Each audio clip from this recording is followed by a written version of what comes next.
नमस्कार दोस्तों, ज्ञान बूटी चैनल में आप सभी लोगों का स्वागत है। आज की वीडियो है, कई लोग चैनल पे कमेंट करके पूछ रहे हैं कि सर मैंने 96,000 का इनकम सर्टिफिकेट बनवाया और मैंने डीजी कैटेगरी से अपने बच्चे का फॉर्म भरा, तो क्या इस वजह से मेरे बच्चे का नाम नहीं आया, ऐसा है क्या? तो मैं आप सबको बताऊंगा कि अगर आपके पास इनकम सर्टिफिकेट है और आप किसी कास्ट कास्ट सर्टिफिकेट के थ्रू फॉर्म भरते हैं, तो आपको कौन सा तरीका सही रहेगा, किसके थ्रू फॉर्म भरना चाहिए, इसकी जानकारी दूंगा। और कई लोग पूछें कि sir 4th and 5th class के ईडब्ल्यूएस एडिशन का क्या प्रोसेस है, इसकी भी जानकारी दूंगा।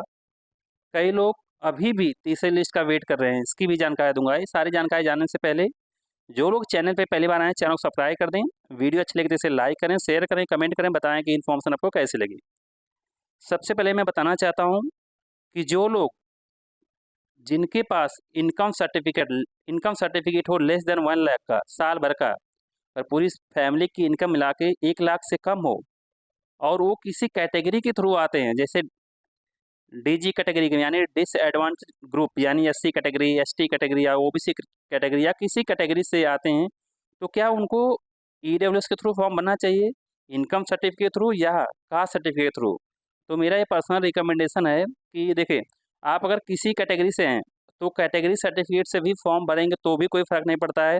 अगर आप ईडब्ल्यूएस से फॉर्म भरते हैं, अगर आपके पास इनकम सर्टिफिकेट है, तो भी कोई फ़र्क नहीं पड़ता है, क्योंकि ये लॉटरी बेस पे होता है, ये कंप्यूटराइज़्ड ड्रॉ बेस पे लॉटरी निकाली जाती है और इसी बेस पे आपके बच्चे का नाम आता है। तो आप मत कन्फ्यूजन में रहिए कि आप ईडब्ल्यूएस से फॉर्म भरेंगे तो आपके बच्चे का नाम आएगा और आप डीजी कैटेगरी से फॉर्म भरेंगे तो आपके बच्चे का नाम नहीं आएगा। ऐसा कुछ भी नहीं है। ये केवल एक, कह सकते हैं, हमारे आपके थॉट की एक सोच है, ऐसा कुछ भी नहीं है। बिल्कुल, क्योंकि अगर ये कुछ ऐसा डिसाइड होता कि ईडब्ल्यूएस में नंबर ऑफ सीट बहुत ज़्यादा है, डीजी कैटेगरी में नंबर ऑफ सीट कम है, तो ऐसा हो सकता है। लेकिन ऐसा कहीं फिक्स नहीं है। 25% सीटों पे एडमिशन होता है, तो ये कंप्यूटराइज़्ड ड्रॉ होता है, रैंडम कंप्यूटराइज़्ड सिस्टम से निकाला जाता है लॉटरी।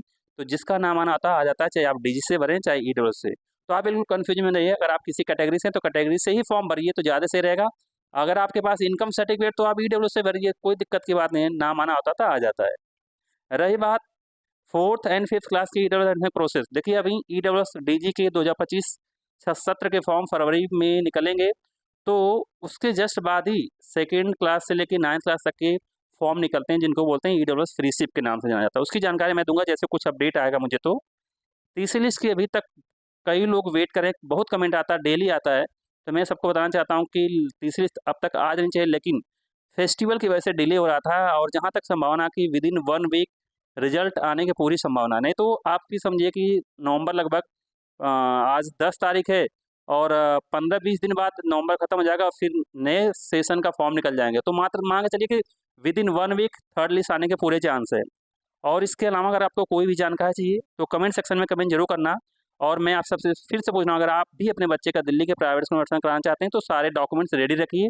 सभी डॉक्यूमेंट्स अगर आपके पास होगा सही समय पे, तभी फॉर्म भर पाएंगे, तभी आपके बच्चे का एडमिशन हो पाएगा, नहीं तो फिर एडमिशन लेना बड़ा मुश्किल होता है। तो लास्ट में बोलूँगा, अगर कुछ भी पूछना है तो कमेंट सेक्शन में कमेंट जरूर करना। तब तक के लिए thanks to all and all the best.